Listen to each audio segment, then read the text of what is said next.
역사 속 사건을 통해 현재 국제사회 이슈의 배경과 전망을 짚어보는 시간, Past to Present 코너 시작합니다. 오늘 6월 10일인데 이날이 세계에서 어떤 일이 있었던가요? 네, 1999년 6월 10일, 바로 24년 전 오늘이죠. 이 나토가 2차 세계대전 이후에 처음으로 파병했던 그 일에서 바로 종식이 됐던, 그 전쟁이 종식됐던 그런 날인데, 네. 자, 우크라이나 전쟁과도 깊은 관련이 있다고 합니다. 함께 보시죠. 네, 유럽의 화했고 90년대 발칸반도 이야기입니다. 인구 90% 이상이 이 알바니아계의 이 무슬림인 코소보는 민족도 종교도 다른 세르비아 주도하에 유고 연방에서 독립을 요구했는데요. 유고 연방은 군대를 파견해 무력으로 진압, 양측의 충돌은 결국 전쟁으로 번지게 됩니다. 네. 자, 당시 유고 연방 대통령은 발칸의 학살자로 불리는 밀로셰비치였는데요. 밀로셰비치 생각나요. I don't see reasons to conduct negotiations with terrorists. 자, 극단적인 세르비아 민족주의자였던 그는 코소보 알바니아인들을 대상으로 민족 학살을 자행해 10,000명이 넘는 사람이 살해당한 것으로 추정됩니다. As quick as you can. If you want to save these lives, these children, these old people, kill that bloody killing machine. 자, 이에 북대서양 조약기구 이 나토는 인도적인 개입을 결정해서 1999년 3월 유고 연방 전역에 공습을 시작하는데요. 78일간의 무차별적 폭격에 수천 명의 세르비아 민간인도 희생을 당했습니다. 끔찍한 사건이었습니다.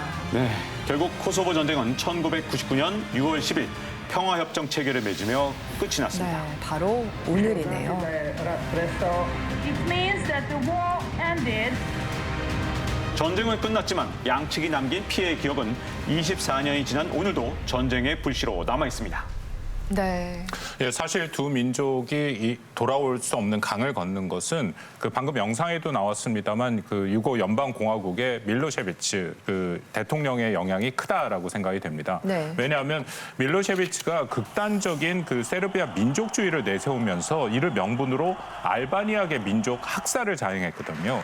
그 전쟁 중이었던 1999년 1월에 코소보 남부의 한 마을에서 민간인 학살로 추정되는 대량의 시신들이 발견됐는데 12살 소년부터 70세 노인까지가 발견이 됐습니다. 네. 국제사회가 굉장히 큰 충격에 빠졌죠.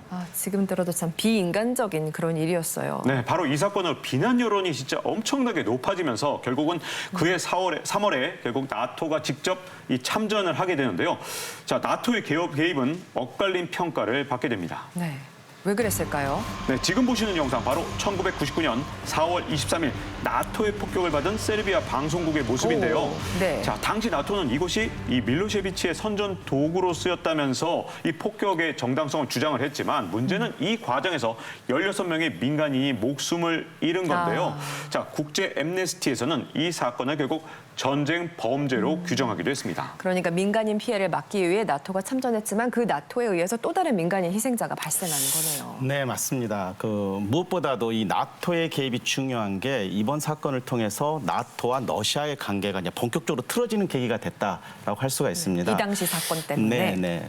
한때 옐친 대통령은 실제 나토 가입을 희망할 정도로 서방에 우호적이었고 클린턴 미 대통령과의 첫 통화에서도 앞으로 비리다 부르겠다고 친근감을 표시하겠도 했는데 네. 하지만 이제 코소보 전쟁이 터지자 이 구소련으로부터 친러 국가였던 세르비아를 편들면서 나토의 참전을 강력히 반대하기도 했었습니다. 네.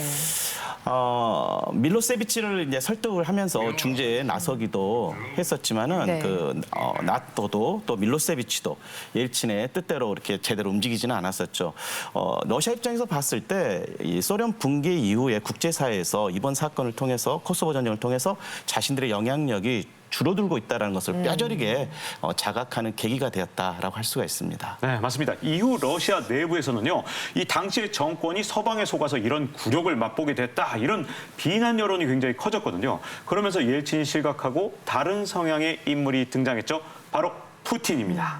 푸틴 네, 세르비아가 나토의 폭격을 받은 지 20년째 되던 2019년 1월 세르비아의 수도 베오그라드를 방문했을 때 그때 모습이거든요. 자, 당시 이 외신들은 세르비아 국민들이 이 푸틴을 록스타처럼 반기고 있다 할 정도로 현지에서 인기가 대단했는데 뭐 같은 공산 국가였다는 그런 경험을 공유했을 수도 있지만 당시에 이 푸틴이 유엔에서 영향력을 행사해서 코소보의 독립을 어떻게 반대하는 그런 모습들을 보이니까 자신들을 지지하는 거 아니냐 이래서 좀 반겼던 것 같습니다. 그래서 세르비아의 칠러 분위기가 저렇게 무르익었던 것이고 그런데 또 일각에서는 코소보 전쟁이 우크라이나 전쟁의 불씨가 됐다라는 의견도 있어서 이건 또 무슨 말인가요? 그 푸틴이 우크라이나를 침공하면서 내세웠던 그런 그 침공의 이유 중에 하나가 우크라이나의 나치 정부로부터 우크라이나들을 해방시킨다라는 그런 이야기였거든요. 맞아요. 이것은 사실은 그 20년 전에 그 코소보 전쟁에서 나토가 내세운 그런 명분을 일종의 이렇게 전용했다라는 이제 그런 생각이 드는데요. 네, 푸틴은 어떡해요? 당시 나토가 그 밀로셰비치 민족주의 정부에게 대량 학살을 당한 코소보 국민들의 독립을 돕는다라는 명분으로 참전했고 유엔 안보리 이사국인 러시아는 당시에도 반대했다라는 것이죠. 근데 지금 우크라이나가 특히 우크라이나의 동부 도네츠크와 루안스크 지역을 보면 이 지역의 동포들이 민족주의를 앞세운 우크라이나 나치 세력에게 학살을 당하고 있으니까 이제 러시아 우리도 코소보 때처럼 코소보 때 나토처럼 개입을 하겠다. 이제 그런 논리인데요. 네. 근데 일방적으로 민족 학살을 그 자행했던 밀로셰비치와 그 러시아와 우크라이나의 공방이 벌어졌던 우크라이나 동부 지역은 매우 다른 얘기입니다. 그래서 그럼요. 저는 이게 푸틴이 억지스러운 명분 끼워 맞추기다 그렇게 생각합니다. 알겠습니다.